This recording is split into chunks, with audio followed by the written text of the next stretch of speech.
Okay, so welcome to week 8 of the Christmas Delight Mystery Quilt. We're going to make 2 blocks this week. One is much simpler than the other, and we're going to make 2 of them. And then I'm going to show you how to do the square and a square and a couple different methods. So let's get started. Here are the blocks we're going to be making this week. We only have one more week to go. This is week 8. We're going to start with the simpler block, and then we'll move on to this block. And this is my block all laid out. I took the flying geese right here, and I'm going to start with those. You can use your Creative Grids ruler. We're only going to be making one for this block, so I'm just making it the traditional method. And I'll tell you what I did do is that I fussy cut my blocks so that when you trimmed them down, wait a minute, are these the ones? Let me make sure I have the right blocks. Okay, so what I did is I fussy cut these. I took my 2.5-inch square and I laid it on the piece of fabric and I cut it around because when I flipped it back, I wanted to be able to read Christmas, so I just had to make sure it was on this side of the line. I did the same thing here. When you flip it back, it's going to say Holly Jolly, or it could say Merry, depending on what you want. So what I do when I'm doing something, you know, like this, that's just off the wall craziness. I lay it on and I see, oops, how's that going to look? Or I can put it here, and it's going to look the same way. Or I can turn it over and I can see how that looks. You barely see Christmas. So my Merry Christmas here, I should have cut the other way so it's not upside down.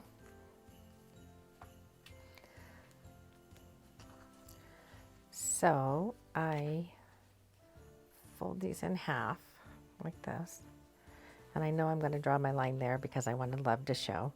And over here, I wanted jingle bells to show. So I did that. And I know I'm going to draw my line there.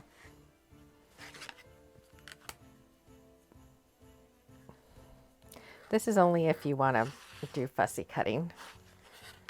I think we did flying geese in week 3, maybe 3 or 4.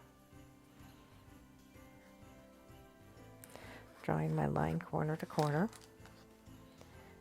And this one's going to go here. I'm going to pin it and then I'm going to sew on a line. And this one's going to go here. And I'm going to sew on the line so I can see love when I flip it back. So here's my flying geese. You can see that it doesn't come out as nice as it does when I use my ruler. Let me put my ruler on it and I will show you. Okay, I'm going to zoom this in a little bit so you can see how it turns out. If you starch really well, it comes out better than it does if you don't. But you can see as I'm lining up my trim tool, I have a little trimming to do here. And a little trimming to do here. See, that's how much it comes off. It kind of makes a little curve. Maybe our mathematician people will know why. And I'm going to turn it around the other way. And I'm going to trim the other side. I think I'm on, nope, E, D, I'm on D. I'm still a little short over here, but this will work. This will work for one block. So I'm going to stick it here. There's my flying geese. And I'm going to sew each of these corners on, corner blocks, and make a unit.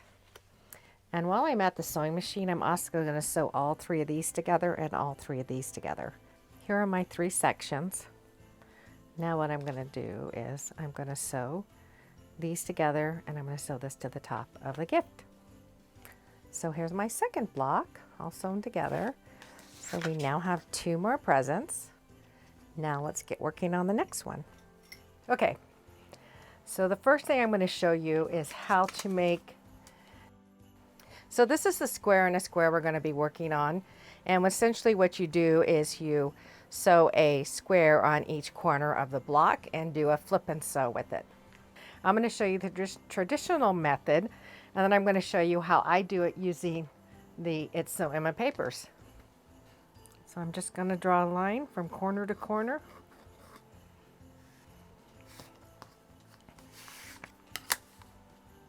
So 3 of these are going to be the, actually, I want to show you something really quick. This here is going to be my bow, and then this is my package color. So these are all going to go here. Just, it feels weird to sew the red on the red corner, but you do. Okay, I like to use this acorn glue. I think everybody knows that already. And what I do is I work on 2 sides, and I've drawn my line on the back, and I am going to glue it on,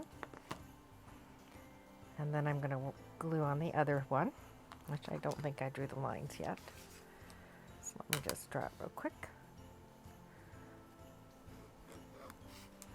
And I'm going to glue it on here. They're going to overlap, but you'll miss the corners. So I'm just going to go and sew on this line, and I'll be right back. I'm going to draw my line. Here it is. I cut off the corners and pressed it back. Now I'm going to do this one.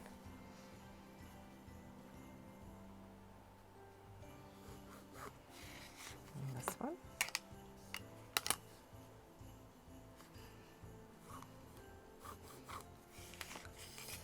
And I'm going to put a little dab of glue. And I'm going to stick it on here.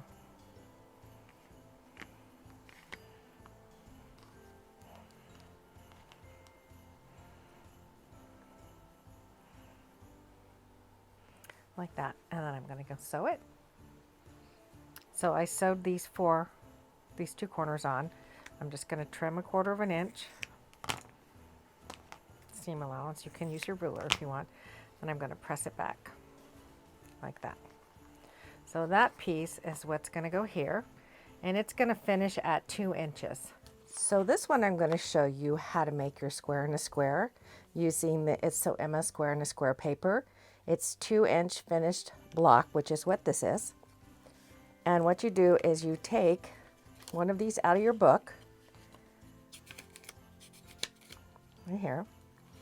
And in here, it tells you how to stitch it and what, right here, how to stitch. And this is cutting. This center square is going to be 1 2 1/4 inch square. And then for your outside squares, you need 2 2 3/4 inch squares. And what you're going to do is you're going to cut these in half. Let's see if I can do it with this one.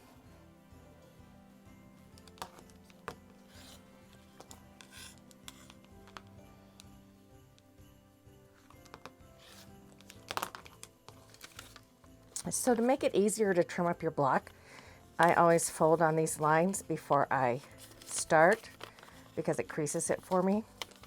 So what you're going to do is you're going to use some Sew-Line glue. This works really well.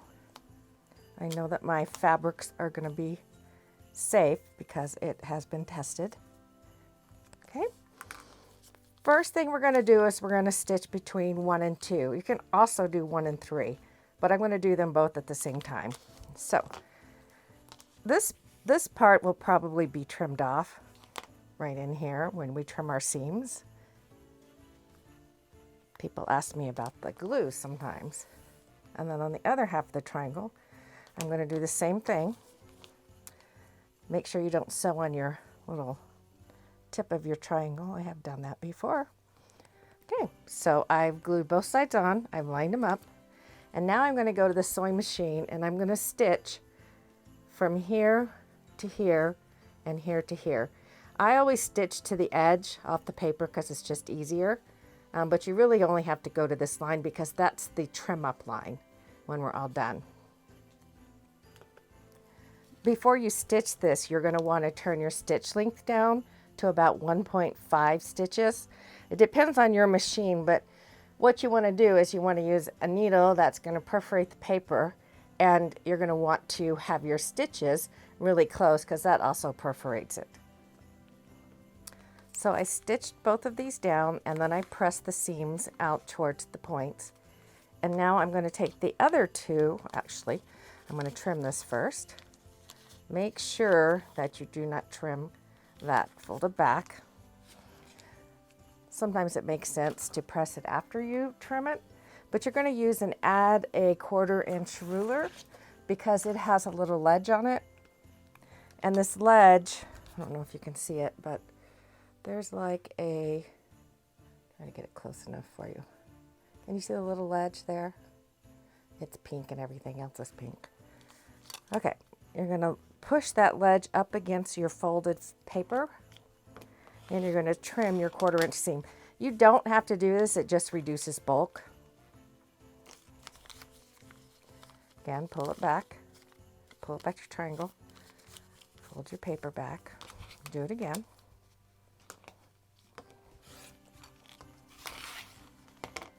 Now what we're going to do is we're going to sew the piece on 4 and 5.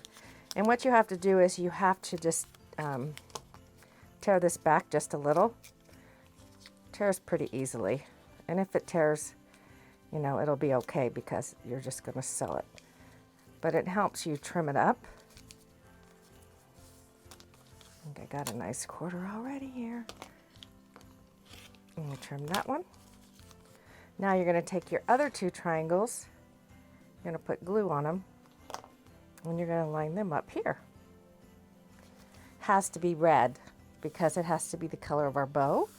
So let's go ahead and glue that on. Just put the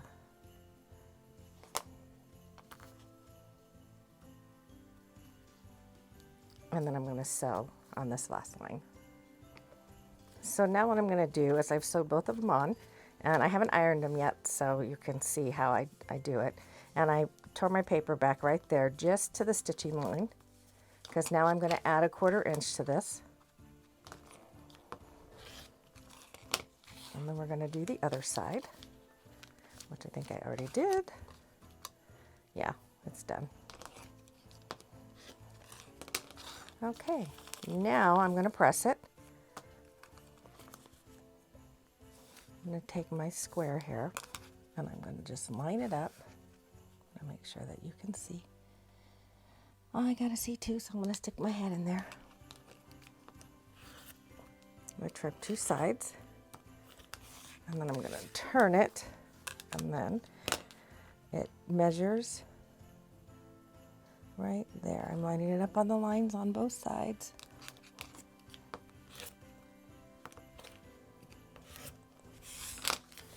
And here it is. And then you tear off your paper.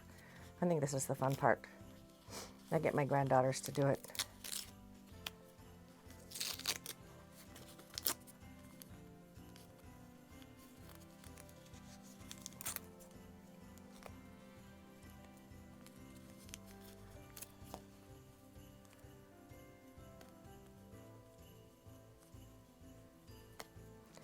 And there you have it. And that goes right here. And you're going to make 4 of these. You can see how these are all perfect 1/4 inch seams. These, you know, that one might be a little short. So probably what I would do before I use this is I would trim it up to 2.5. Hope I have enough fabric to trim it to 2.5. But I've been quilting for many, many years, and I still do this. So this is my block. And this is going to go right here, like this. So it's going to be that piece, which is right in here. Sorry, I got to scoop that up right here. That's it. So I'm going to sew the rest of them. I just wanted to show you really quickly. One of the things I do before I start sewing is I lay out all of my pieces so that I make sure that I get them sewn in the right order. Here we are. I have sewn all of my square in a square. They all came out perfect. The next thing you're going to do is you're going to sew these together, all of these, the F's to your square and a square. Let me do that really quick like. Cut these apart.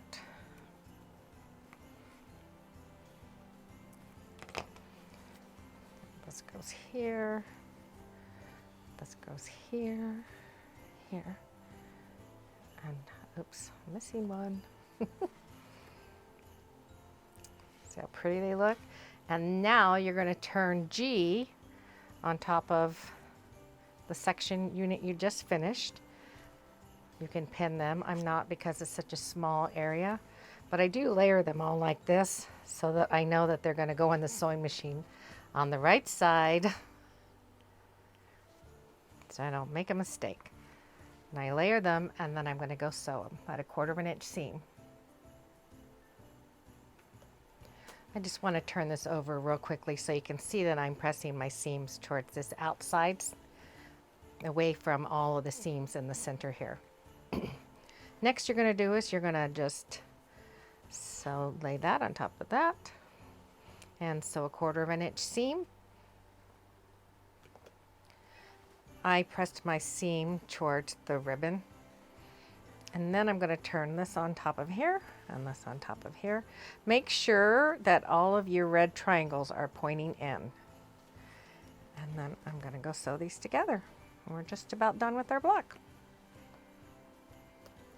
So now I'm going to sew this on the 1/4 inch seam, press my seams towards my ribbon, and then I will sew this side on and press my seams towards my ribbon. And here's my very pretty finished block. You need to make 2 of these, and you need to have 2 of these. I happen to have 3 of these now because the recording, the first time I did it, didn't have any sound. Not sure which ones I'm going to use, but I do have 2 of these. Oh, here's my 3rd one right here. Wow, that was fun, you guys. Next week is week 8, where we'll be assembling our blocks together. So I look forward to showing you how to do that. And please subscribe to my channel and like. We're trying to grow our subscribers. And come and show your blocks in our Quilting with Sandy Facebook group. Follow us on Instagram and Facebook. And we will see you next week for our final block. So take care, you guys. We'll see you later. Bye-bye.